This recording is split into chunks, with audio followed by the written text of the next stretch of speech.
Le speranze di ritrovare in vita l'escursionista malese dispersa da ieri pomeriggio si sono spente nella tarda mattinata quando l'elicottero ne ha avvistato il corpo ai piedi delle placche della Croda del Becco, una delle cime più imponenti delle Dolomiti, tra il Parco Naturale delle Dolomiti di Ampezzo e le Dolomiti di Braies.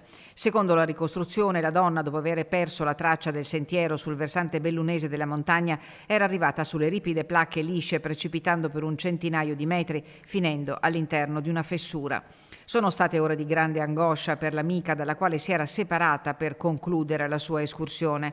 L'escursionista malese, sessantenne, aveva inviato un messaggio all'amica scrivendole che aveva perso la strada del ritorno e aveva bisogno di aiuto. La macchina delle ricerche si è mossa subito con uomini e mezzi, elicotteri e droni con termocamere per proseguire nella notte e riprendere alle prime luci dell'alba con sorvoli e perlustrazioni anche con unità cinofile.